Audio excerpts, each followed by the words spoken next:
مولاي صل وسلم دائما أبدا على حبيبك خير الخلق كلهم. لله رب العالمين والعاقبة للمتقين والصلاة والسلام على سيد الأنبياء والمرسلين. أعوذ بالله من الشيطان الرجيم. بسم الله الرحمن الرحيم. عن أبي هريرة قال ما من أحد من أصحاب النبي صلى الله عليه وسلم أكثر حديثا عنه مني إلا من كان من عبد الله بن عمر فإنه كان يكتب وأنا لا أكتب. صدق الله العظيم وصدق رسوله النبي الكريم ونحن على ذلك لمن الشاهدين والشاكرين والحمد لله رب العالمين.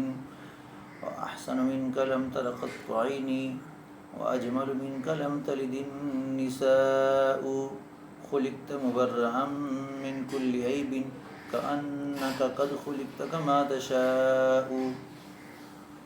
اللہ تبارک و تعالیٰ کی حضور حمد و ثنا اور حضور نبی کریم صلی اللہ علیہ وآلہ وسلم کی بارگاہ میں ہدیانات پیش کرنے کے بعد آج ہم سیرت الحدیث کے پروگرام میں حضور نبی اکرم صلی اللہ علیہ وسلم کے اصحاب نے فرمایا کہ ہمیں حضور علیہ الصلوۃ والسلام نے پہلے حکم دیا تھا کہ قرآن کے ساتھ احادیث کو نہ لکھا کرو، لیکن ابو ہریرہ رضی اللہ تعالیٰ عنہ سے حضرت امام بخاری رضی اللہ تعالیٰ عنہ نقل کرتے ہیں کہ حضرت ابو ہریرہ رضی اللہ تعالیٰ عنہ نے فرمایا نبی کریم صلی اللہ علیہ وسلم کے صحابہ میں کوئی مجھ سے زیادہ حدیث بیان کرنے والا نہیں تھا مگر عبداللہ بن عمر رضی اللہ تعالی عنہما، کیونکہ وہ لکھتے تھے اور میں نہیں لکھتا تھا، کیونکہ وہ حضرت ابو ہریرہ رضی اللہ تعالی عنہ لکھنا پڑھنا نہیں جانتے تھے، وہ احادیث کو زبانی یاد کرتے تھے. تو اس حدیث سے یہ ثابت ہوا کہ حضور علیہ الصلوۃ والسلام کے دور کے اندر بھی وہ صحابہ کرام جن کو یہ فہم اور شعور تھا کہ قرآن الگ رکھنا ہے اور احادیث کو الگ رکھنا ہے، وہ ان کو لکھ لیا کرتے تھے. وہ کس چیز پہ لکھا کرتے تھے؟ جب کاغذ کے ٹکڑوں، ہرن کی جھلیوں، کھجور کے پتوں اور الواح قلوب میں بکھری ہوئی قرآن مجید کی آیتیں عہد فاروقی سے لے کر عہد عثمان تک کتابی شکل میں ایک جگہ جمع کر دی گئیں اور ساری دنیا میں اس کے نسخے بنا کر پہنچا دیے گئے. اور اس کے ساتھ ساتھ پھر احادیث رسول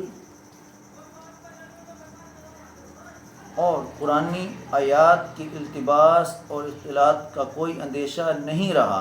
تو حضرت عمر بن عبدالعزیز کے زمانہ خلافت میں ان کی ایما پر احادیث رسول کی تدوین اور تالیف و تصنیف اور کتابت کا کام شروع ہوا.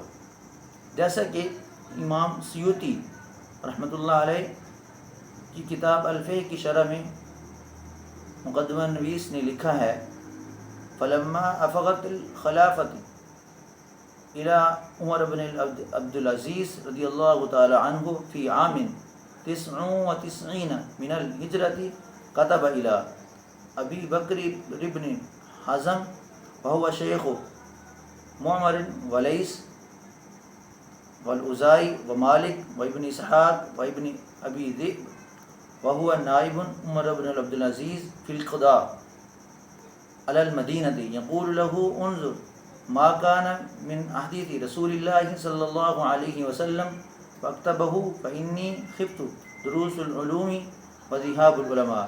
مقدمہ شرح الفقہ صفحہ 5. حضرت عمر بن عبدالعزیز رضی اللہ تعالی عنہ کی خلافت 99 ہجری کے اندر جب انہوں نے خلافت کی ذمہ داریاں سنبھالیں تو آپ نے ابو بکر بن حزم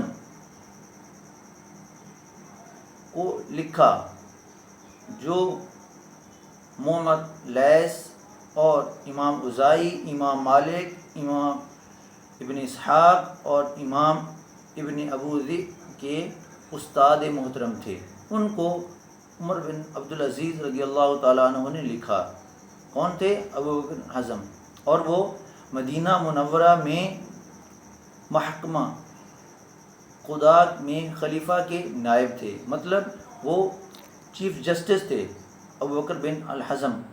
ان کو عمر بن عبدالعزیز نے لکھا کہ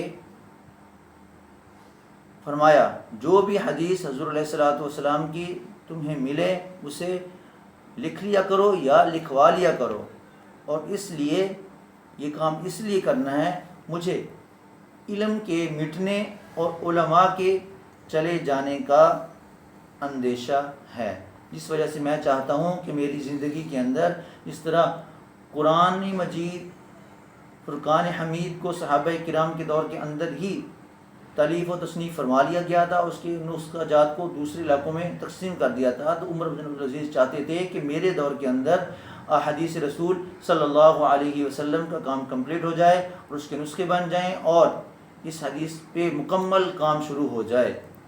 یہ ان کا منشا تھی۔ عمر بن عبدالعزیز کو عمر ثانی بھی کہا جاتا ہے۔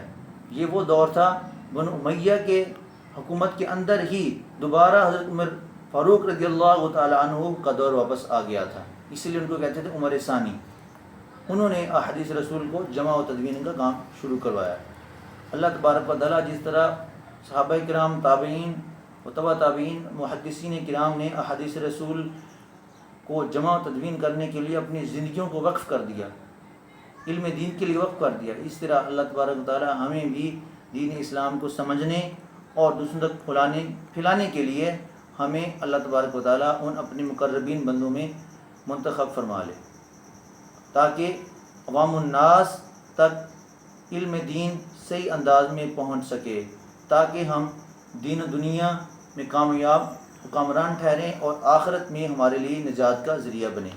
وما علینا الا البلاغ المبین۔ والسلام۔